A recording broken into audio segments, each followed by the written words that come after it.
Welcome to the third part of the series on the basics of foot technique on the drums. It doesn't matter at all if you haven't seen the first two parts.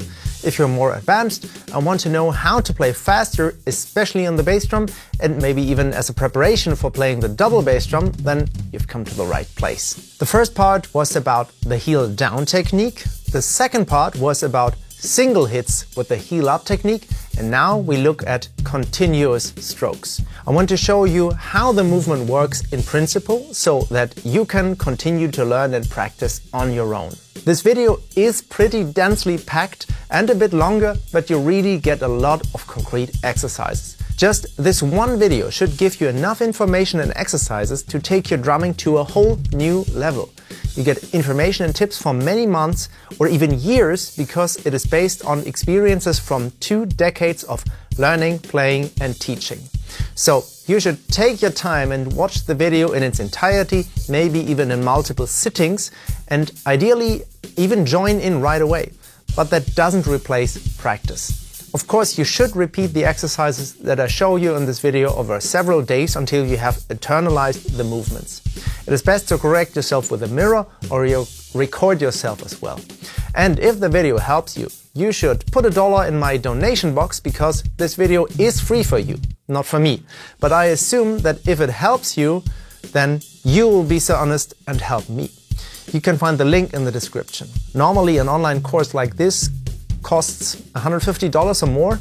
If you only donate a single dollar for each video, that's still less than 10%. But if you do that, like everyone else, these videos can remain freely available online. Thank you very much for your support and your honesty. If you still have questions that are not answered in this video, write them to me in the comments or even send me an email with a short video, because at the end there will be another episode in which I will specifically answer your questions and comment on your submitted videos. And now let's get started right away.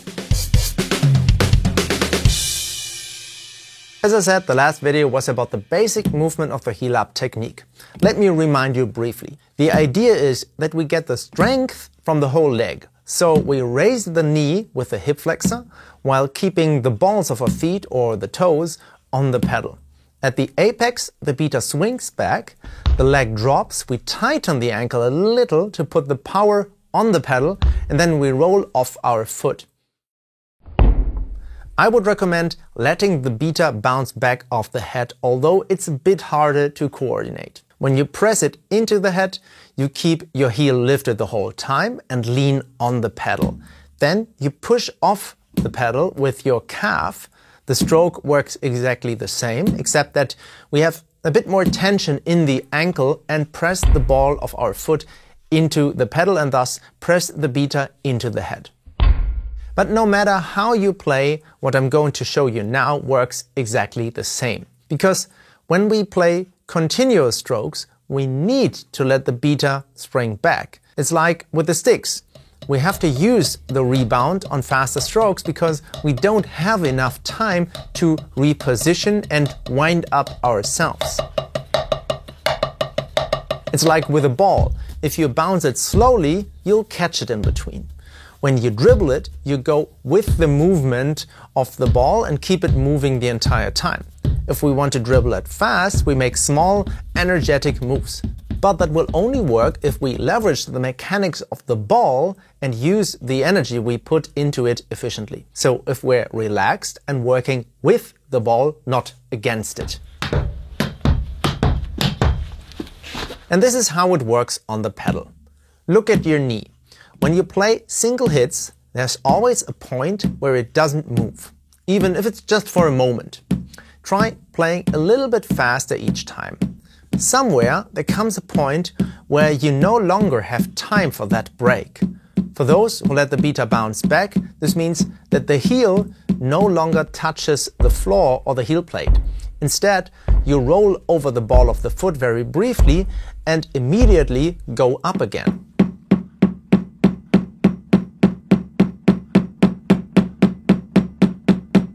For those of you pushing into the head, that means you don't have time to lean on the pedal now.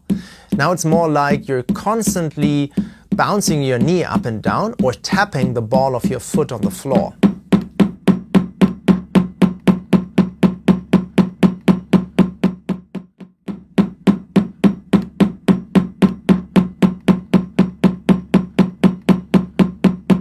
But you can also switch to another movement, which now comes more from the hip flexor, so that you don't push your leg up from the calf muscle, but pull it up from the hip and then let it drop.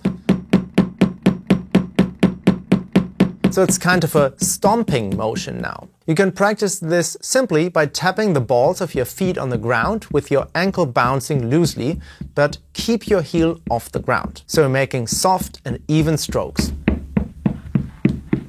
Most of the power comes from the hip flexors. Now when you put your foot on the pedal, you should get consistent strokes with your foot never quite lifting off the pedal. If you play slower, the ankle has to move a little bit more so that the foot always keeps contact with the foot plate.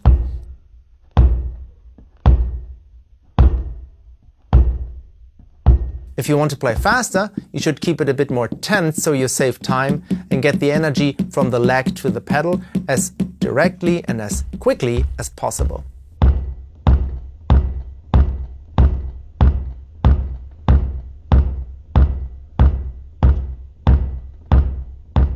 For faster strokes, you can practice it like this.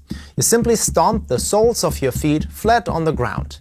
When you then place your foot on the pedal, all the energy goes through the ball of your foot into the stroke because the foot plate is at an angle. The foot rolls back and forth slightly over the ball of your foot without the heel touching the ground. You can even raise them a little further to create more tension and thus emphasis. I usually do that at slightly faster tempos from 120 BPM upwards. Here is a concrete exercise. Play quarter notes for 1 bar or 4/4 time, and then eighth notes for a bar, always alternating. The quarter notes are single strokes with a short rest period, and the eighth note are continuous strokes with the knee always going up and down.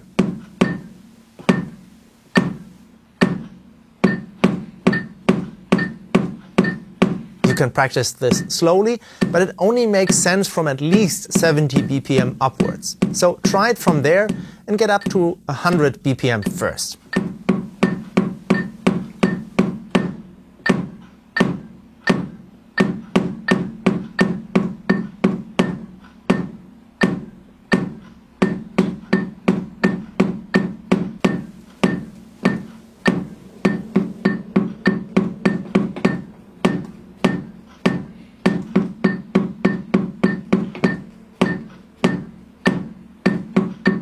It's very important that you continue to work with the pedal.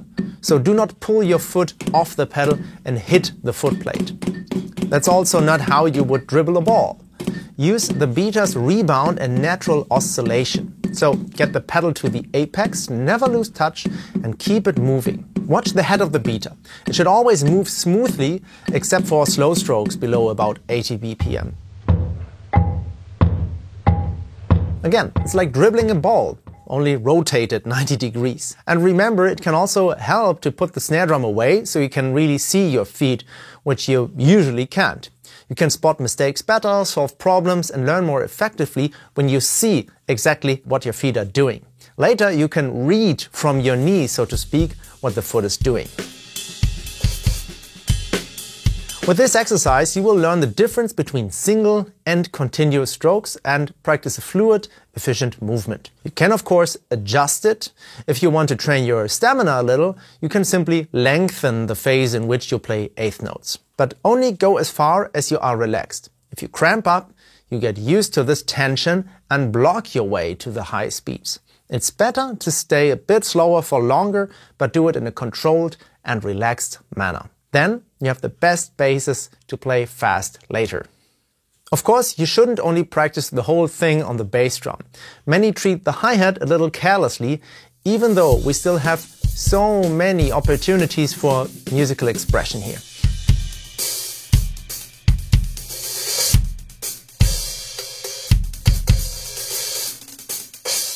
In addition, training on both sides is good for balance and gives your training variety. So do exactly the same with your hi-hat foot.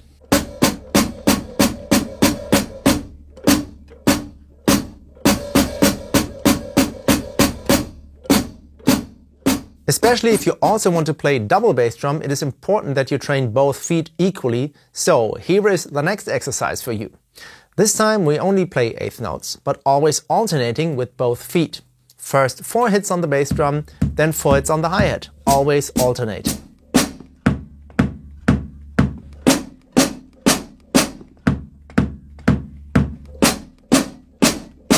Then you try it with 8 strokes in alternation, 16 or just 2. And then maybe you make a kind of pyramid. So 2 strokes with the right foot, 2 strokes with the left foot, 4 right, 4 left, 8 right, 8 left, 16 right, 16 left, and back again. You can also adapt this exercise concept depending on whether you want to train your balance or your endurance. What you definitely train with this is your sensitivity, since the 2 pedals behave differently. For example, the hi-hat has a less strong rebound. In this exercise, pay particular attention to the sound. After all, that is our main goal. So make sure that the notes all sound the same and have exactly the same interval. With the hi-hat, you can try out how you can produce shorter or longer tones. But we will take a closer look at the hi-hat technique in the next part. So if you play double bass drum, you should still do this exercise on the hi-hat and then again on the 2 bass drum pedals. Here you can see whether the volume and the sound are exactly the same for both feet. With this sort of interval training, you can also practice to play faster later on, because you always play briefly and then have a short break with each foot. This way you can push your limit out bit by bit. It is important that you do all these exercises with a metronome.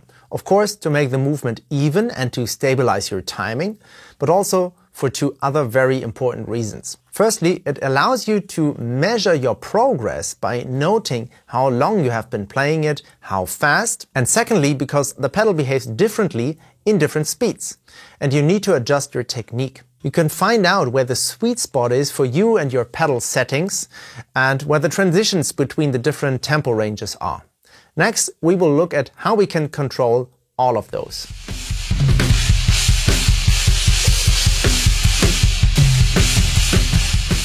If we want to play higher tempos, it is not enough to simply perform the same movement faster and faster. The physical balance of power is changing and we simply don't have enough time for large movements. If you want to run, you don't just walk faster. You start running first and then sprinting later, as with the hand technique, where you first do single strokes from the whole arm, then continuous strokes from the forearm, then smaller and smaller movements with the wrist, and at some point only with the fingers. The same with your feet. If you want to play faster, you shouldn't just doggedly increase the tempo until you reach your limit and then push, push, push. Then you work against your pedal and eventually even against yourself. And believe me, I know, because that's exactly what I did for some years and made life very difficult for me. I've been trying to force the speed up, and instead of adjusting my technique and staying relaxed, I've been tensing up more and more. So I had to learn it the hard way, and now you can learn from my mistakes. We should not practice hard, but smart. Our playing style and posture need to be slightly adjusted for different tempos. For this, we have to find out when which technique is appropriate, practice them individually, and then also the transitions in between. And now I show you how to do this. This simple exercise, which we're about to do together, was a total game changer for me and is the best preparation for playing fluently, relaxed and controlled at any tempo, even with a double bass drum. For those of you who have been playing for a while, this exercise is also a great problem analysis tool. If you have problems at a certain tempo, you should examine it, see what you can still leave out, and then above all, look at the solution, where you want to go, not at the problem, so that you don't get used to it anymore. At first, let's take a look at which foot technique we need for which tempo range. Knowing this also prepares us for where the transitions are and how we can solve any problems. For example, when we tense up or lose our balance. The numbers refer to the beat in quarter notes while I'm playing eighth notes. Always 2 strokes per pulse. And the numbers are just a rough guide, depending on what kind of pedal you have and how it's set up, and of course your seat height and your personal body characteristics. They may be off quite a bit. The goal is that you use this exercise to create your personal scale. And of course, that also means that you only go as far as you still can control it. First is the basic stroke, which we've already looked at. We lift the leg out of the hip flexor, or if you bury the beater, the calf pushes the leg up and then we drop it back down and apply the power with that whipping motion to the pedal and then remain in the starting position.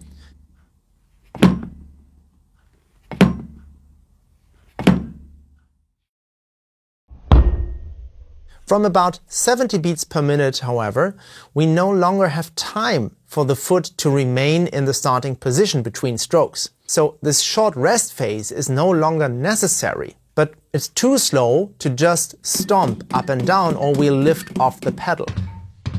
So we have to be flexible in the ankle to compensate. The faster, the less. Just enough to always keep contact with the pedal and get the energy to the drum. The big difference is that the knee is now constantly moving and has no rest period.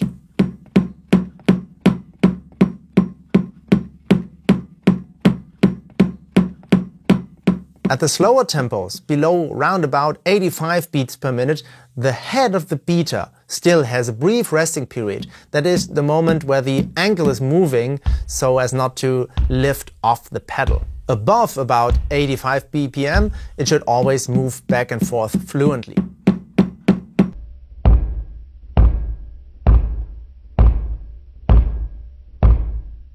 Somewhere between 90 and 110 BPM is the transition between this bouncing and the pure stomping, also called the flat foot technique. So the ankle stays tighter because the pedal swings fast enough for us to keep contact when we're just stomping up and down. Pay attention to the head of the beater. It should now swing back and forth evenly. As it speeds up, I lift the heel further to put the power even more directly on the pedal. From about 130 upwards, we have to adjust a little bit more. Because here it's definitely not enough to just lift the leg and let it drop. We now have to put some power from the leg and glutes in to bring the pedal down faster. However, in order not to lose the strength, we have to lean forward a little as not to push ourselves back off the drum.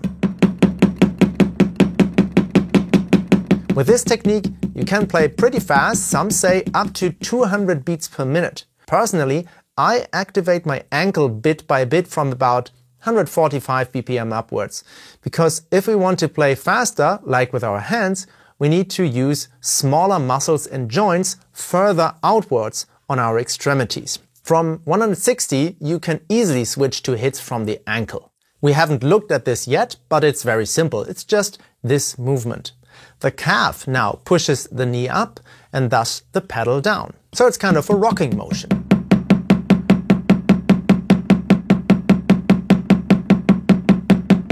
If you want to play even faster now, like over 180 or even 200 BPM, then we have to adjust the technique again. Here we don't have enough time for the knee to move up and down, so we keep the leg up with the hip flexor and now just tap from the ankle.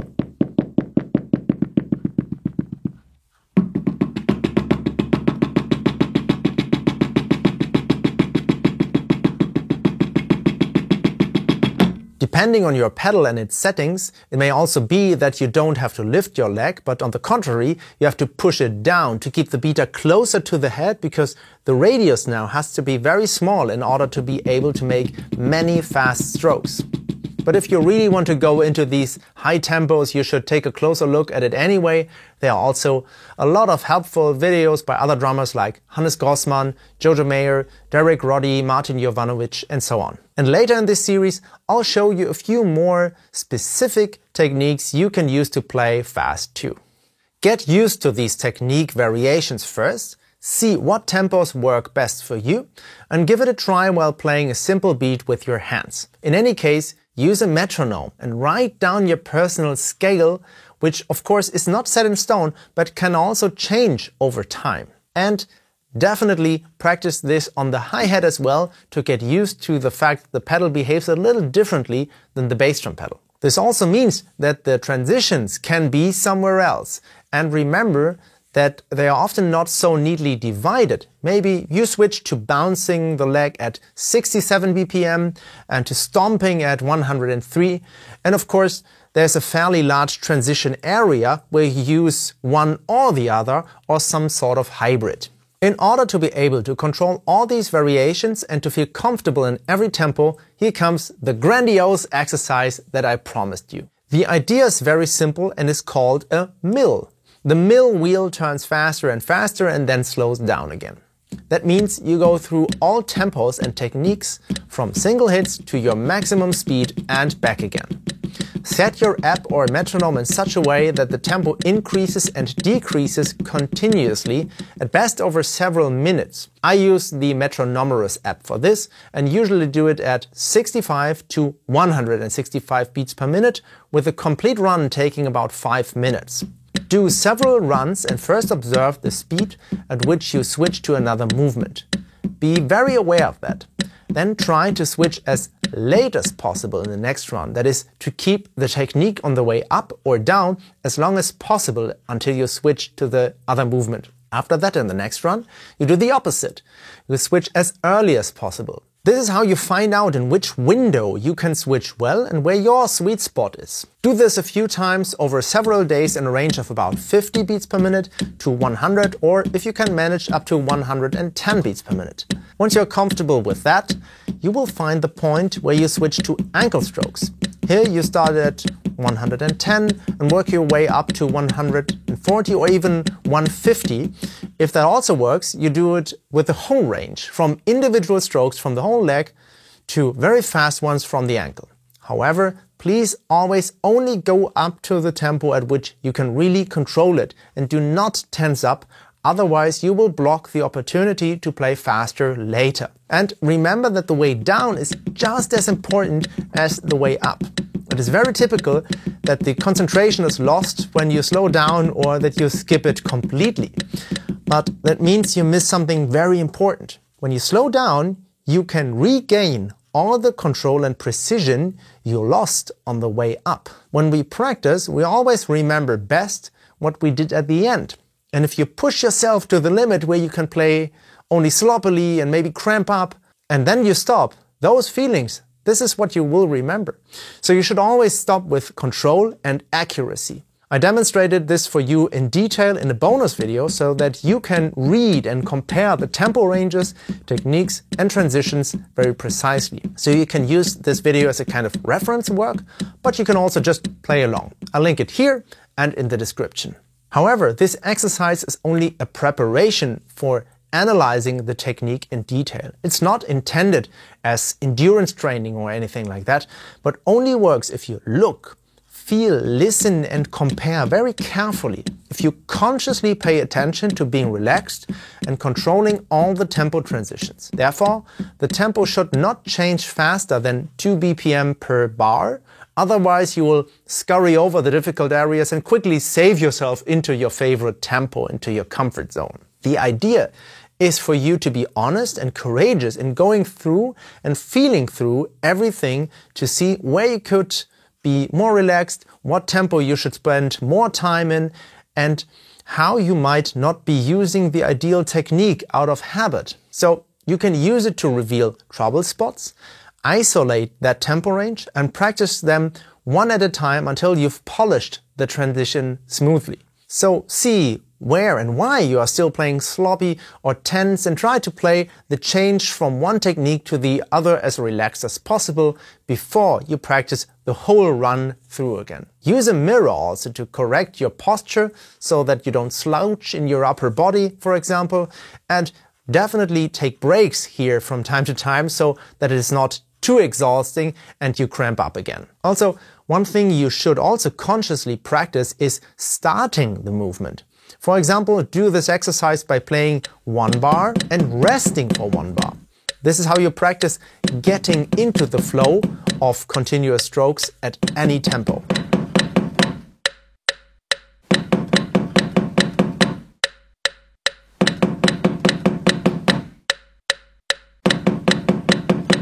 It is also very important that you use the exercise on the whole drum set, because if you only practice on a practice pad or just with one foot, for example, then you sit differently. Maybe even take the other foot off the pedal. Sit as if you would play on the whole drum kit, so that the muscles of your whole body get used to it and the interaction of muscle groups can be practiced under real conditions. So once you've mastered the tempo transitions, practice them with a simple groove in your hands.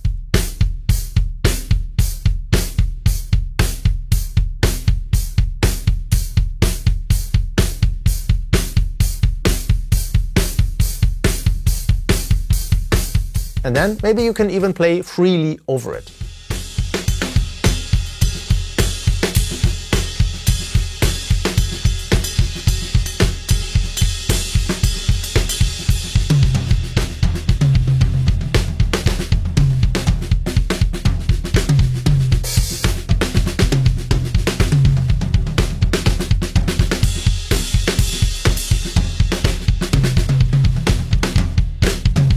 This is a very important tip in general. If you are practicing a technique in isolation, still sit down as if you were playing the whole drum set. And once that's done individually, play this technique on the whole drum set to practice it together in context and train your independence. What good is a technique that I can only implement if all other limbs remain still under perfect laboratory conditions? And of course you can and should do the whole thing with your left foot as well. In a video to follow, I'll show you how to use this on the double kick drum, but also play it on the hi-hat to feel how the pedal responds and what kind of sound you're making. Because the pedal has a completely different rebound, you won't be able to play as fast with it, but you don't need that as often on the hi-hat as with the bass drum. So that was the concept of the mill. Of course you can and should adjust it as you need it. For me, it was an absolute game changer, and I hope it is for you too. So much for the basic foot techniques. So there are 5 different ones.